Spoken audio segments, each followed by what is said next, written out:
C programming এর Bangla video টিউটোরিয়ালে সবাইকে স্বাগতম। আমি শরীফ। গত পর্বে আমি ইফ এলস সম্পর্কে বেসিক কিছু ধারণা দিয়েছিলাম। আজকের পর্বে আমি এর সম্পর্কে বিস্তারিত আলোচনা করব। গত পর্বে আমি বলেছিলাম যে ইফ এর আন্ডারে একটা কন্ডিশন থাকে, সেই কন্ডিশন যদি সত্য হয় তাহলে ইফ এর কাজ করবে, আর যদি মিথ্যা হয় তাহলে এলস এর কাজ করবে। সো আমি প্রথমে একটা নিলাম ইন্টিজার a। এখন আমি স্ক্যান করে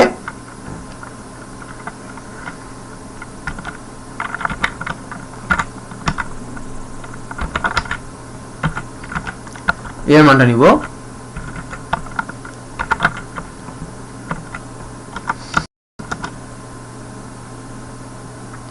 আর আমি স্ক্যান করে এর মানটা নিব এবং কন্ডিশন দেব ইফ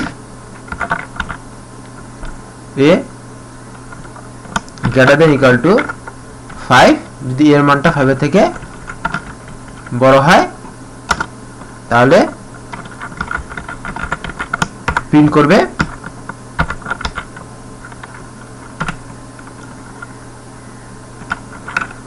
এর মানটা। এখানে আমি নিচে কোনো কন্ডিশন দিলাম না, এর কারণ কি, যদি এর মানটা 5 এর থেকে ছোট হয় তাহলে সে কোনো কিছু প্রিন্ট করবে না। এই প্রোগ্রামটা যদি আমি রান করি,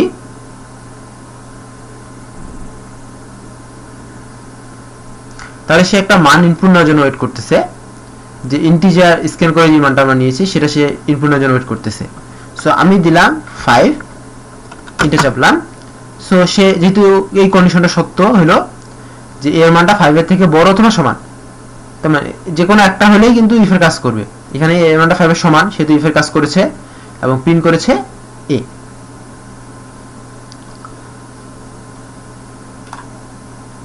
এবার প্রোগ্রামটা আমি আবার রান করব।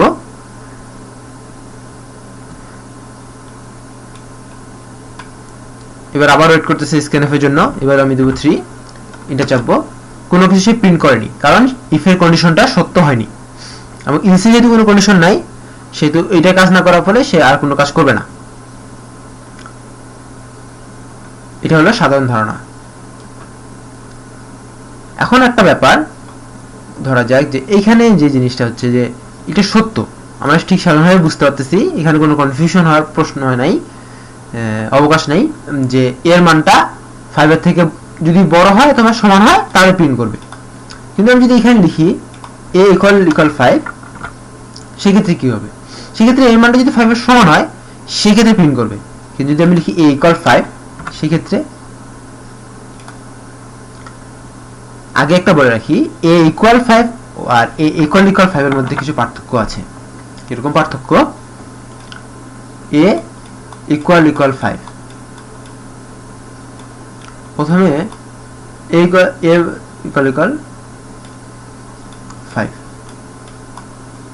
আর a ইকুয়াল 5, এই দুটোর মধ্যে কিছু পার্থক্য আছে। ধরে নিলাম প্রথমে a এর মান ছিল 6। এইটা মানে হচ্ছে যে এর মানটা 5 কিনা সেটা চেক করা, আর এটার মানে হচ্ছে এর মান 5 করে দেওয়া। দুটোর মধ্যে অনেক পার্থক্য।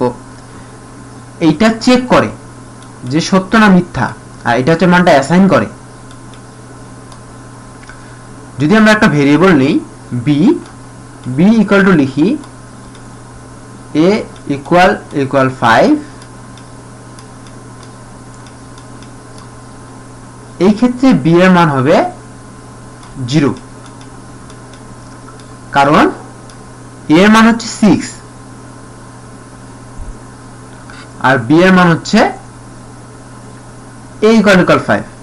যদি a এর মান, এটা মানে মিথ্যা একটা ব্যাপার, মিথ্যা হলে 0, সত্য হলে 1 হইতো। সো a ইকুয়াল 5, এই যতটা যেহেতু মিথ্যা সেহেতু এই গোটা স্টেটমেন্টের মান হচ্ছে 0। তাহলে b ইকুয়াল টু 0, তো b এর মান 0টা অ্যাসাইন হলো। কিন্তু যদি আমি দেই b equal to a equal 5, এর মানে হচ্ছে যে এর মানে এর মধ্যে 5টা অ্যাসাইন হওয়া, এর মধ্যে 5 অ্যাসাইন হলে এই স্টেটমেন্টের মান হয়ে যায় 5 আর b এর মানে সেটা হয়ে যায় 5। অর্থাৎ পার্থক্য যে আছে সেটা আমরা ঠিকই বুঝতে পারতেছি। এই সাধারণ একটা ব্যাপার যে a = 5 হলে এর মানে হচ্ছে যে a এর মানটা 5 কিনা সেটা চেক করে দেখা, আর a = 5 মানে হচ্ছে যে a এর মানটা 5 করে দেওয়া।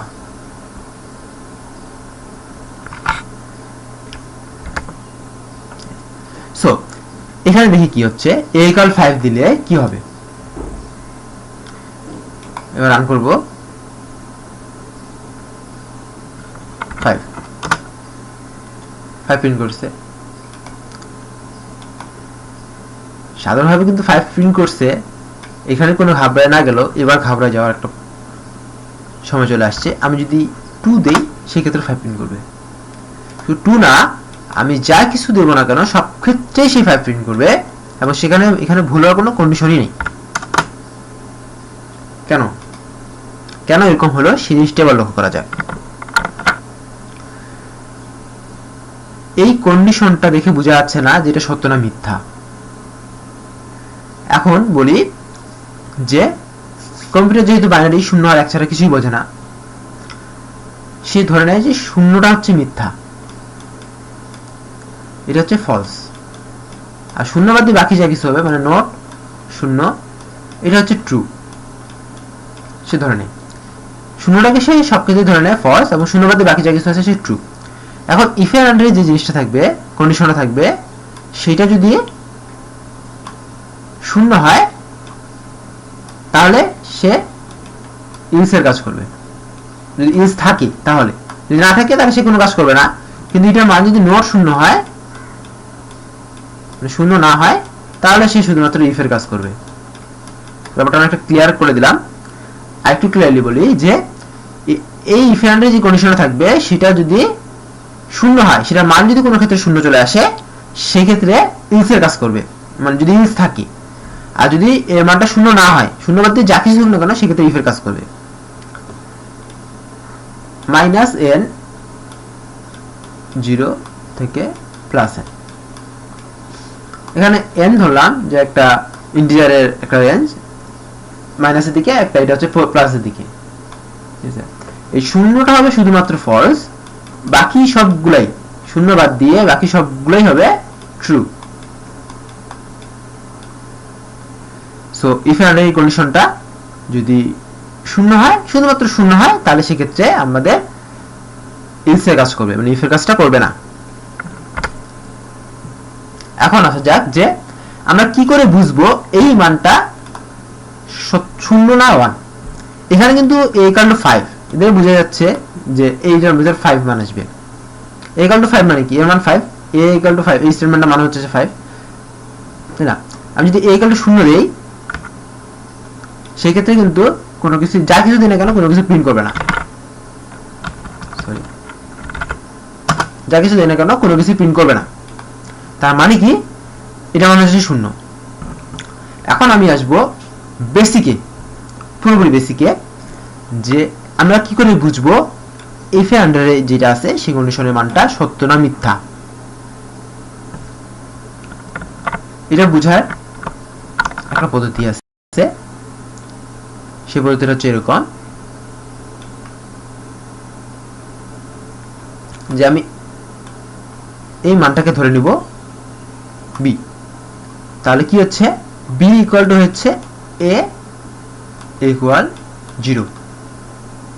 প্রথম কাজ হচ্ছে একটা ভেরিয়েবল, যে কোনো একটা ভেরিয়েবল ধরে নেওয়া, ভেরিয়েবলের মধ্যে ইফ এর আন্ডারে যেটা আছে সম্পূর্ণ সেটা লেখা, এই প্যারেনথেসিসের ভিতরে যা আছে আমি সম্পূর্ণটাই সেখানে লিখব।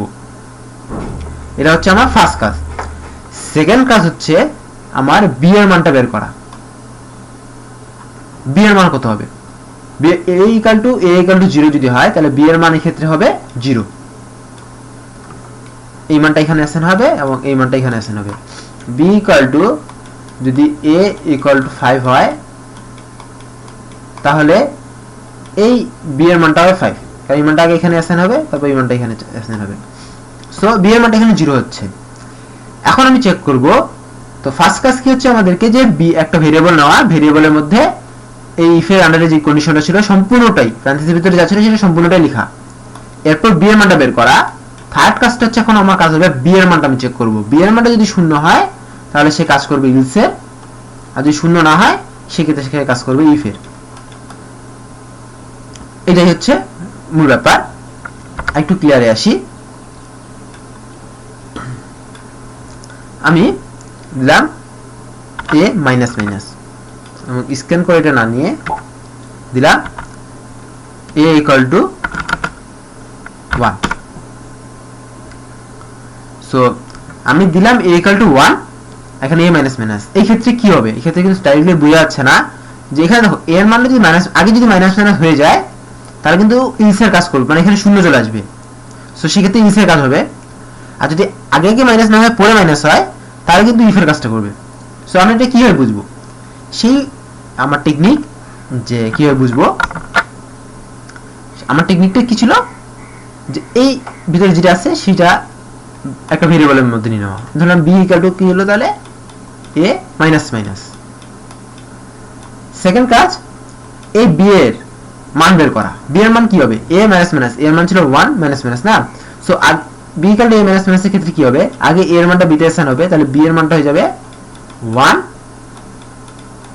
আর a এর মানটা হয়ে যাবে 0।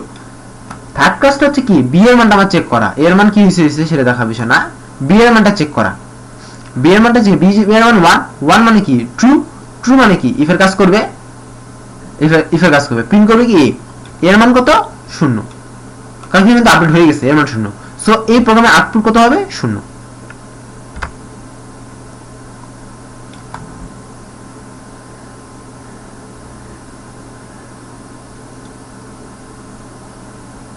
জি, আউটপুট 0 চলে আসছে।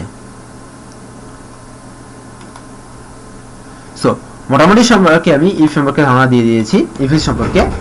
এবার যদি এটা যদি মাইনাস মাইনাস এ হয় সেই ক্ষেত্রে কি হবে সেটা লক্ষ্য করি। মাইনাস মাইনাস এ হলে কি হবে? মাইনাস মাইনাস এ হয়ে গেলে আগেই মানটা হয়ে যাবে 0, সেক্ষেত্রে কোনো কিছু প্রিন্ট করবে না। সো ধন্যবাদ সবাইকে আমার সাথে থাকার জন্য।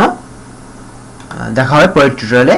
আপনার ব্লগে ঘুরে আসতে পারেন shoribtech.wordpress.com এবং এর ফলে আমার সঙ্গে কমিউনিকেট করতে পারেন যদি কোনো প্রকার সমস্যা হয় আপনাদের। ধন্যবাদ।